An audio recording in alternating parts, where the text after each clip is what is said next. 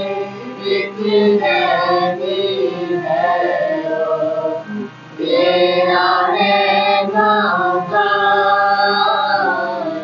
خداوند دے وچ رہتی ہے, تیرا ہے مکان.